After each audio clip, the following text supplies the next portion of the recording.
Завтраки, которые готовятся буквально за 5 минут. В этом видео я покажу вам несколько простых и вкусных рецептов. Но перед тем, как мы начнем, напоминаю подписаться на мой канал, а еще если вы из Украины и хотите смотреть мои видео на украинском, то подписывайтесь на мой второй канал. Как и для большинства рецептов, нам понадобятся яйца. Для первого рецепта можно взять одно, либо же два, в зависимости от того, насколько вы хотите, чтобы сытным был ваш завтрак.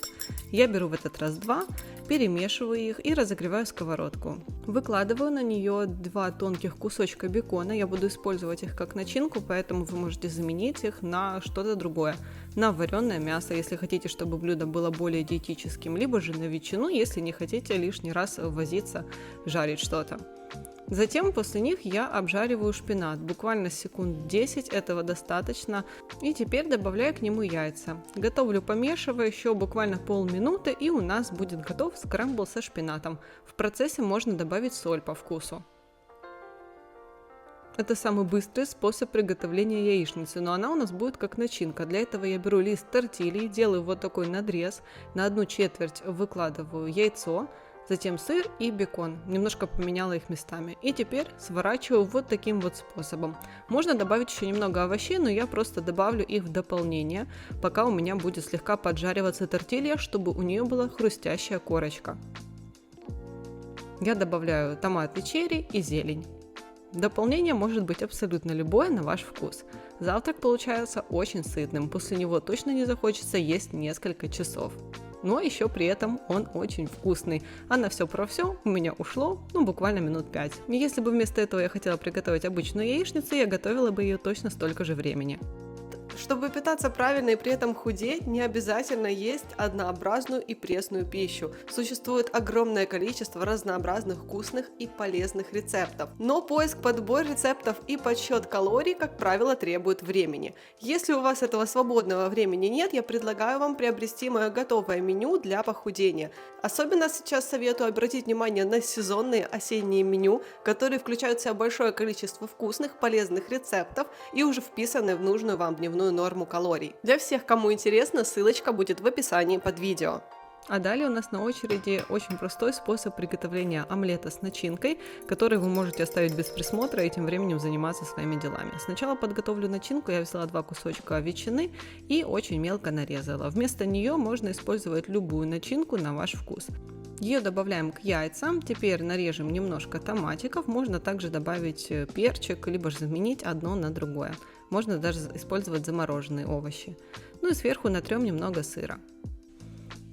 Тут очень удобно, что все сразу перемешивается в одной емкости, в которой мы будем ее запекать в микроволновке. Готовилась она у меня примерно 4 минуты, длительность может быть больше или меньше в зависимости от диаметра вашей формы.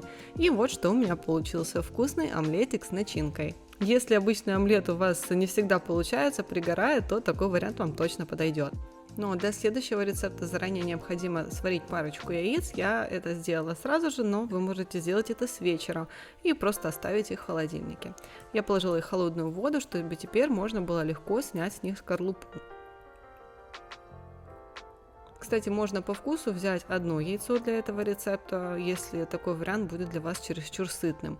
Я в данном случае готовила этот завтрак на 2 порции. К яйцам я добавила соль, перец и разминаю их вилкой. Теперь к ним необходимо добавить кукурузу. Я добавила 3 столовые ложки. Далее добавляем сюда консервированный тунец в собственном соку. Количество можно добавить на вкус, я добавила 50 грамм. Ну а теперь хорошенько перемешиваем. Для сочности еще сюда можно добавить мелко нарезанный огурец. Половину массы я выкладываю на лист тортильи, вот так вот его формирую, чтобы удобно было завернуть рулетик. Как я уже сказала, всего количества мне хватило на 2 таких рулета. Это очень сытно, можно взять с собой. Если съесть 2 полностью, то это вообще будет супер белковый, супер сытный завтрак. После него точно полдня не захочется ничего есть. Ну и естественно по вкусу вы можете заменить тунец на что-либо другое. Ну а мне лично очень нравится такое сочетание. Для следующего рецепта возьмем сыр сулугуни. Мы этот рецепт будем готовить тоже сразу на двоих, поэтому сыра нам понадобится 120 грамм. Я его нарезаю кубиками, так как в дальнейшем буду измельчать его в измельчителе, но можно просто натереть его на мелкой терке, как вам удобнее. Мне такой способ кажется быстрее и проще.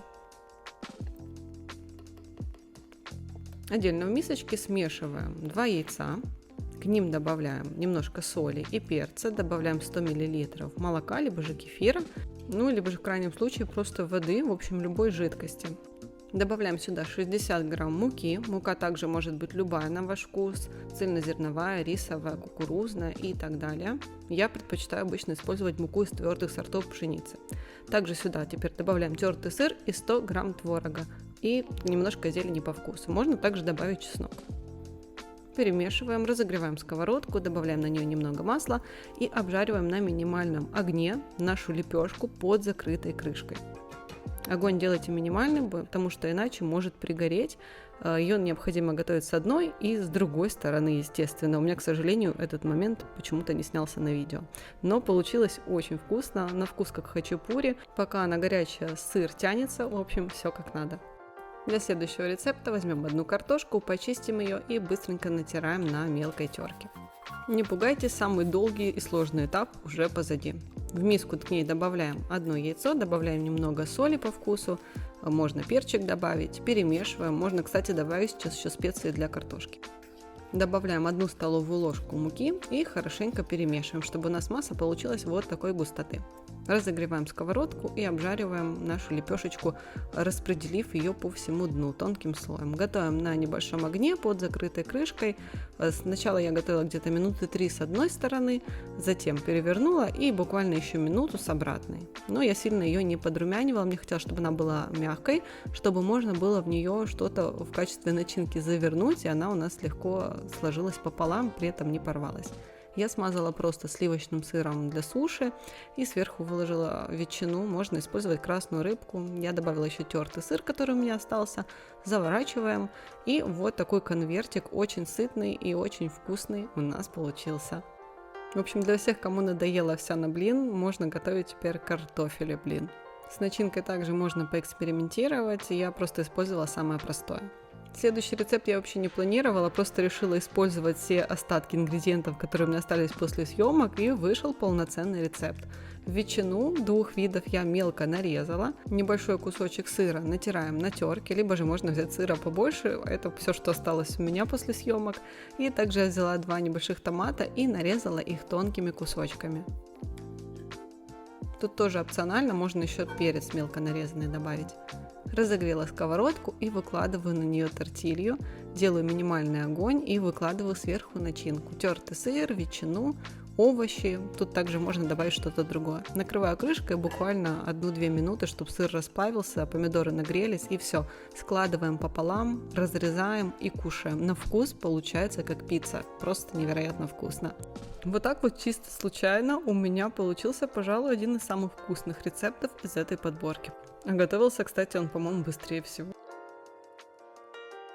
Друзья, на сегодня это все. Я надеюсь, что видео вам понравилось и было для вас интересным и полезным. Если это так, буду рада увидеть ваши лайки и комментарии внизу. Ну а с вами была Оля. До встречи в следующих видео.